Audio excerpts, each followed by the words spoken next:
안녕하세요. 2년 전에 있었던 사연을 들고 찾아온 건 어제 우연히 전 남편을 길에서 마주쳤기 때문이에요. 얼굴이 참 딱하게 되었더라고요. 남편과는 지인을 통해 만났습니다.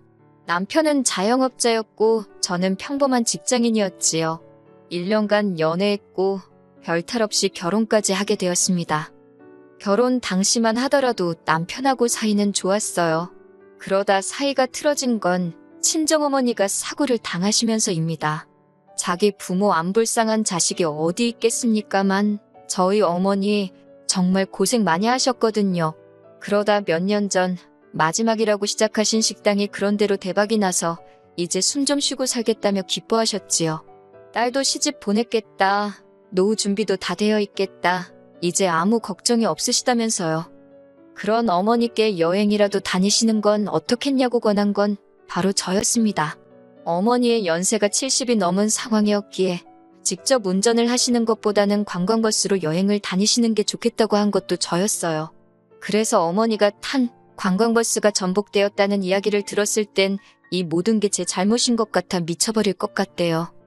사람들은 그래도 죽지 않고 살아계신 게 어디냐며 저를 위로했지만 어머니는 예전의 모습으로 돌아오지 못하셨습니다. 뇌에 큰 충격을 받아서 치매 증상을 보이기 시작하셨거든요. 그리고 그 진행 속도는 제가 예상한 것보다 훨씬 빠르더군요. 딸인 저를 제외하곤 그 누구 하나 제대로 알아보질 못하셨으니까요. 하루가 다르게 나빠져가는 어머니를 지켜보는 건 너무나 고통스러웠고 저는 남편과 상의 끝에 어머니를 집으로 모셔야겠다고 생각했지요. 하지만 흔쾌히까지는 아니더라도 이해해줄 거라 믿었던 남편이 보인 반응은 차갑기 그지없었습니다. 제가 어머니를 모시고 오고 싶다 하니 생각하는 척도 하지 않고 단칼에 싫다고 거절을 하더라고요. 당황한 제가 뭐가 왜 싫은 거냐고 이유를 말해달라 했습니다. 내가 당신 불편하지 않게 최대한 조심하겠다 하니 남편이 한다는 소리가 불편할 것 같답니다. 저는 다시 한번 뭐가 그렇게 불편할 것 같냐고 물었고 남편 입에서 나온 말은 충격적이었어요. 우리가 아직 신혼부부인데 장모님이 와 계시면 아이는 언제 만드냐입니다. 황당해서 제가 지금 어머니가 저 상황인데 애를 만들자는 게 무슨 소리냐고 나더러 지금 임신이라도 하라는 거냐니까 꼭 애는 안 갖더라도 부부 생활은 해야 하는 거 아니냐입니다. 결혼 전부터 그런 쪽으로 왕성한 사람인 건 알았지만 그래도 할 때 말 때를 분간 못하는 천치인 줄은 전혀 몰랐기에 깜짝 놀랐어요. 저는 남편에게 그런 건 나중에 해도 되지 않냐. 지금 나는 어머니가 제일 중요하다 하니까 그러면 아예 부부관계를 안 하겠다는 거냐며 저더러 아내로서 직무유기랍니다. 제가 어이가 없어서 남편을 가만히 쳐다보니 자기가 뭐 틀린 말이라도 했냐며 오히려 어깃장을 놓는데 솔직히 순간 저게 짐승인가 싶더라니까요. 이튿날 제가 남편에게 생각해봤냐고 물었습니다. 이때만 하더라도 약간의 희망을 가지고 있었어요. 남편도 나름대로 반성하고 생각을 해보지 않았을까 하는. 하지만 남편은 어제 자기가 한 말은 어디로 들었냐며 싫답니다. 절대로 안 된대요. 장모님 때문에 제가 벌써부터 자기한테 소홀해진 것 같다나요? 너무 화가 나서 남편한테 당신이 걔냐 발정이라도 난 거냐 그게 그렇게 하고 싶냐고 쏘아붙였습니다. 그러자 원래 남자는 다 그렇다나요? 그리고 이 일은 금세 어머님 귀에도 들어간 모양이더라고요. 가뜩이나 심란해 죽겠는데 전화를 걸어오신 어머님이 대뜸한다는 소리가 요새 요양원이 그렇게 잘 돼 있다면서 저더러 걱정할 거 하나 없다 하시대요. 괜히 선무당이 사람 잡는 법이라며 제가 어머니를 돌보는 것보다 요양원에 맡기는 편이 훨씬 나을 거라고 거기 있는 선생님들이 훨씬 훌륭하다고요. 듣다 못한 제가 그러면 어머님이 나중에 아프셔도 요양원으로 모실 거냐고 물었습니다. 그러자 어머님께선 당황하신 목소리로 그건 또 그때 상황 봐서 정해야 하지 않겠냐고 그러셨어요. 제가 지금은 무슨 상황인데 저희 어머니를 자꾸 요양원에 모시라 하시는 거냐니까 아니 네 남편이 불편하다는데 뭐가 그렇게 말이 많냐고요. 그러면서 하신다는 소리가 집에 아픈 사람이 들어와 있으면 재수도 없고 어쩌고 저쩌고 그리고 이제 저는 친정어머니 딸이 아니라 시어머니의 며느리고 남편의 아내랍니다. 최 씨 집안으로 시집을 왔으니 최 씨 집안 사람을 먼저 챙겨야 한다나요? 그리고 당신도 기다릴 만큼 기다렸다며 빨리 손주를 안고 싶다고. 솔직히 남편이나 시어머니나 둘 다 똑같구나 싶어서 상대하기도 싫더군요. 결론부터 말하자면 저는 결국 남편도 시어머니도 설득하지 못했습니다. 대신 친정어머니를 저희 집에서 20분 거리에 있는 요양원으로 모시고 왔어요.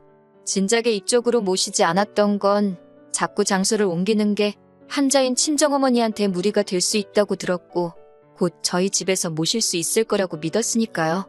아무튼 그래도 집 근처로 모시고 오니 마음이 한결 가벼워졌습니다. 이후로 저는 퇴근 후 매일같이 요양원에 들려 1시간씩 어머니와 시간을 보냈어요. 남편은 제가 집안 살림을 소홀히 한다는 둥, 바람난 여편네랑 다를 게 없다는 둥 온갖 폭언을 일삼았지만 걔가 짖는구나 하고 무시해버렸지요. 솔직히 말하면 처음에는 막말을 퍼붓는 남편이 믿고 야속하고 그랬는데 그것도 나중엔 뒤꿈치에 굳은 살처럼 익숙해졌는지 별 생각이 없어지더라고요. 그냥 또 저러는구나, 또 떠드는구나, 대수롭지 않게 여기게 되더라니까요.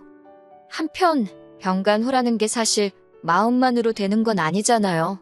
어머니의 요양원 생활이 시작되고 처음 1년은 제가 개인적으로 비상금 용도로 모아놓은 돈으로 충당을 했어요. 그런데 생각보다 요양원 생활이 길어지니까 슬슬 쪼들리기 시작했지요. 더는 방법이 없다 싶어서 고민하던 중 어머니의 재산을 처분해서 충당하면 어떻겠냐는 누군가의 조언을 듣게 되었습니다. 하지만 막상 알아보니 그것도 사정이 여의치가 않더라고요. 일단은 성년후견인이 되어야 했고 짧아도 6개월은 걸린다는 전문가의 말에 한숨부터 나오대요. 왜 진작에 알아보지 않았냐는 전문가의 질문에 제 자신이 한심하고 갑갑하고 결국 저는 정말 내키지는 않았지만 성년후견인 지정까지만 버티자는 심정으로 남편에게 500만 원을 빌려달라 했습니다. 하지만 남편은 지난번과 마찬가지로 조금의 고민도 없이 없다는 한마디로 제 부탁을 묵살해버리더라고요. 제가 그러지 말고 빌려달라고 후견인 지정만 되면 바로 돌려주겠다 하니 그러다 지정이 안 되면 어쩌냐며 그리고는 한다는 소리가 부부관계도 안 하는데 우리가 부부가 맞냐입니다. 자기가 마누라가 있긴 한 거냐며 이건 뭐 총각대만도 못하다나요? 저더러 뻔뻔하다며 자기한테 돈 맡겨놨냐고 빈정거리대요. 이런 말까지 들으니 저도 이러면서까지 결혼 생활을 유지하는 게 맞나 싶더라고요. 치사하고 더럽고 수치스럽고 결국 그날 밤 남편에게 이혼하자 했습니다. 그러자 남편이 저를 바라보더니 이것 보라고 돈이 급한 게 아닌가 보다며 저더러 서류를 준비해 오래요.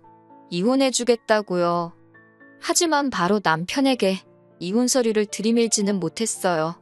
물론 마음 같아선 당장이라도 이혼을 진행하고 싶었지만 성년후견인인지 뭔지 그것도 진행을 시작한 상황이었고 그 와중에 어머니의 건강은 급격히 나빠지고 있었으니 정신이 정말 하나도 없었거든요. 그래서 일단은 중요한 것부터 하나씩 해결하자는 마음으로 이혼을 잠시 미루게 되었지요.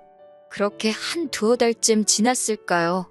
어머니께서 폐렴 증세를 보이시더니 그대로 기력을 회복하지 못하시고 돌아가셨습니다.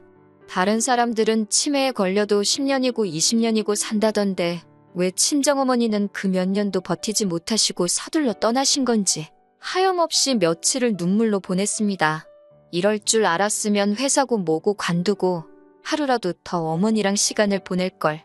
이럴 줄 알았으면 남편이 뭐라고 난리를 치건 어쩌건 무조건 집으로 모시고 올걸. 죄책감에 밥 한술 넘기기가 어려웠어요. 어머니의 장례를 치르는데 남편이 상주 노릇을 하겠다길래 됐다 했습니다.